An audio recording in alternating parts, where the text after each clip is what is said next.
नमस्कार, आप देख रहे हैं न्यूज़ 24। आपके साथ मैं हूं प्रत्युष खरे। 1 फरवरी को पेश होगा देश का नया बजट। इस बार का बजट बहुत खास है। देश के 125 करोड़ लोग मोदी सरकार से उम्मीद लगाए बैठे हैं कि इस बार उनके लिए बहुत सी सौगातें होंगी। सरकार ने नोटबंदी का ऐलान कर जनता को 50 दिन परेशान किया, तो बदले में आम लोग भी अपने अच्छे दिनों की उम्मीद कर रहे हैं। हमारी खास पेशकश नया नोट नया बजट में सबसे पहले बात करेंगे इनकम टैक्स की कि क्या मिडिल क्लास वर्ग को कोई राहत मिल सकती है। देखिए एक खास रिपोर्ट।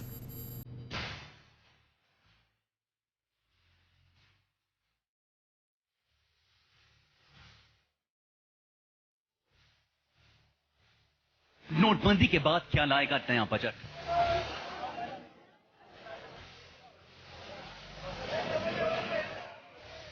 क्या देश की जनता को मिलेगा नोटबंदी का तोहफा?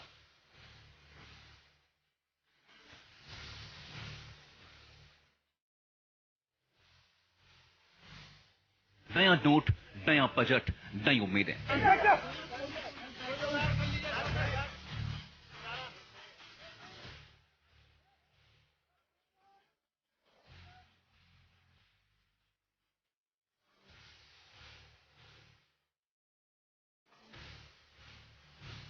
देश के करोड़ों लोगों की नजरें 1 फरवरी को पेश होने वाले आम बजट पर टिकी हुई हैं। देश की जनता उम्मीद लगाए बैठी है कि नोटबंदी के 50 दिनों की परेशानी का रिटर्न गिफ्ट उन्हें जरूर मिलेगा। यह गिफ्ट बजट में होने वाले कई ऐलान और टैक्स में राहत हो सकता है।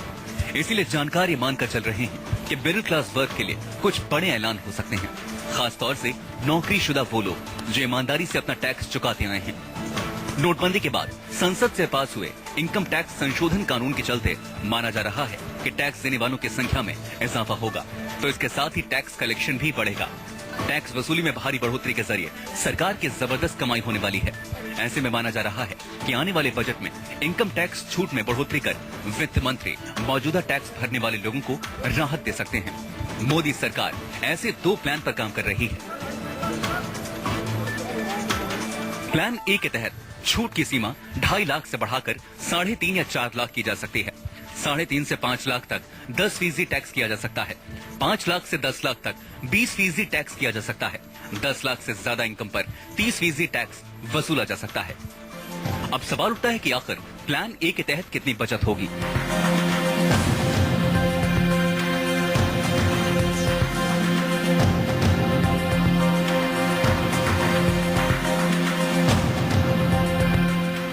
₹3.5 लाख तक की कमाई पर फिलहाल 10,000 रुपए टैक्स बनते हैं, लेकिन संभावित स्कीम में टैक्स नहीं बनेगा तो इससे 10,000 की सीधी बचत होगी। वहीं 3.5 लाख से 5 लाख तक की कमाई पर फिलहाल 25,000 रुपए टैक्स बनते हैं। संभावित स्कीम पर 15,000 रुपए टैक्स बनेगा, इससे 10,000 रुपए की बचत होगी। 5 लाख से 10 लाख तक की कमाई पर फिलहाल 1.25 लाख रुपए टैक्स बनते हैं, लेकिन सरकार की संभावित स्कीम में 1,15,000 रुपए टैक्स बनेगा, यानी 10,000 रुपए की सीधी बचत होगी।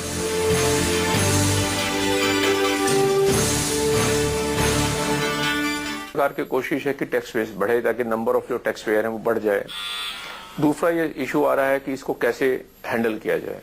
तो मेरा ये मानना है कि इसके लिए सरकार जो करेगी वो रिबेट बढ़ाएगी। जो 87 में पिछले साल 2,000 से 5,000 किया था, उसको बढ़ा के शायद हो सकता है 5 से 10,000 कर दे।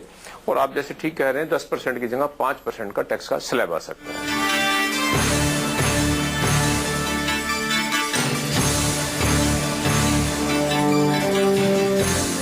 यानी अगर सरकार ने बजट में टैक्स छूट का ऐलान किया तो मिडिल क्लास वर्ग को राहत मिल सकती है। वहीं जानकारों की नजर में टैक्स सिस्टम में लोगों को फायदा पहुंचाने के लिए दूसरे तरीके से भी टैक्स में छूट दी जा सकती है। ये है मोदी सरकार का प्लान बी। प्लान बी के तहत छूट की सीमा 2.5 लाख तक में कोई बदलाव नहीं होगा। 2.5 से 5 लाख तक की इनकम में 10% टैक्स को 5% किया जा सकता है। 5 से 7.5 लाख तक की इनकम पर 10% टैक्स किया जा सकता है। 7.5 से 10 लाख की इनकम पर 20% टैक्स किया जा सकता है। 10 लाख से ज्यादा कमाई पर 30% टैक्स वसूला जा सकता है। अब प्लान बी के तहत आखिर आपकी बचत कितनी होगी, इसे भी समझिए। मोदी सरकार के प्लान बी के तहत 2.5 लाख तक की इनकम पर फिलहाल और संभावित स्कीम में कोई टैक्स नहीं है। 2.5 लाख से 5 लाख तक की कमाई पर फिलहाल 25,000 रुपए टैक्स बनते हैं। वहीं प्लान बी की स्कीम में 12,500 रुपए ही टैक्स बनेगा, इससे आपकी सीधी बचत होगी 12,500 रुपए। 5 लाख से 7.5 लाख तक की कमाई पर फिलहाल 75,000 रुपए टैक्स बनते हैं, लेकिन मोदी सरकार के प्लान बी की स्कीम के तहत 37,500 रुपए टैक्स बनेगा। इससे बचत होगी 37,500 रुपए। 7.5 से 10 लाख तक की कमाई पर फिलहाल 1.25 लाख रुपए टैक्स बनता है, लेकिन प्लान बी की स्कीम के तहत 87,500 रुपए टैक्स बनेगा। इससे 37,500 रुपए की बचत होगी। टैक्स का बेस तो जरूर बढ़ना चाहिए ताकि सब लोग इसके दायरे में रहें, और शुरू में टैक्स का रेट कम से कम हो ताकि आदमी को बोझ नहीं महसूस हो। इसीलिए ऐसा सरकार शायद सोच रही है कि शुरू में टैक्स का रेट कम हो और बाद में स्लैब जो है धीरे धीरे बढ़ जाए। जानकार भी कहते हैं कि इस बात की संभावना ज्यादा है जब मिडिल क्लास को टैक्स में छूट देकर उसे खुश किया जा सकता है। मौजूदा समय में इनकम टैक्स स्ट्रक्चर को देखें तो फिलहाल 2.5 लाख तक की इनकम पर कोई टैक्स नहीं देना पड़ता। 2.5 से 5 लाख की इनकम पर 10% टैक्स देना होता है। 5 से 10 लाख तक की इनकम पर 20% टैक्स, 10 लाख से ज्यादा इनकम पर 30% टैक्स देना पड़ता है। सरकार अगर इनकम टैक्स स्लैब में बदलाव भी करती है तो टैक्स पेयर्स की संख्या में कमी नहीं आएगी और टैक्स पेयर्स को पहले के मुकाबले कम टैक्स चुकाना होगा। अब ये कोशिश हो कि एक बैलेंस बजट लाया जाए, तो इकोनॉमी को तो फ्लिप देना जरूरी है। तो उसके लिए फिस्कल डेफिसिट पे कंट्रोल करना, कॉर्पोरेट डेट को कम करना, इंडिविजुअल को बेनिफिट देना, वो तो बहुत जरूरी है।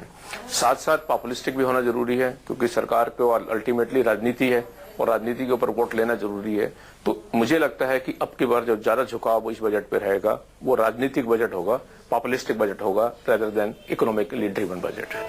सरकार के सामने बड़ी चुनौती उन लोगों को टैक्स में राहत देने की है जो सालाना 10 लाख रुपए से ज्यादा की कमाई करते हैं। ऐसे में सरकार उन्हें बड़ी राहत देने पर विचार कर रही है। नोटबंदी के बाद कई उद्योग धंधे बंद पड़ गए हैं, रोजगार भी कम हो गया है। ऐसे में समझिए कि आखिर क्यों जरूरी है टैक्स में छूट। उद्योग जगत को संकट से उबारने के लिए सरकार पर भारी दबाव है। नकदी के संकट से उत्पादन बहुत कम हो गया है। टैक्स छूट की सीमा बढ़ेगी तो लोगों की सेविंग की क्षमता बढ़ेगी। बचाए गए पैसों से लोग ज्यादा खरीदारी कर सकेंगे। बाजार में मांग बढ़ेगी जिससे उद्योग धंधों को फायदा होगा। यानी सरकार अगर इनकम टैक्स में छूट देगी तो न केवल मध्यम वर्ग को फायदा होगा बल्कि इससे इंफ्रास्ट्रक्चर को भी बल मिलेगा। नोटबंदी के 50 दिनों की परेशानी के बाद सरकार पर आम जनता को रिटर्न गिफ्ट देने का प्रेशर भी है और जरूरत भी। मनीष कुमार, दिल्ली, न्यूज़ 24। सिर्फ इनकम टैक्स ही नहीं, मोदी सरकार बजट में होम लोन में टैक्स में भी छूट दे सकती है। तो क्या आम लोगों को अपना आशियाना देखने का सपना पूरा हो सकेगा? देखिए इस रिपोर्ट में।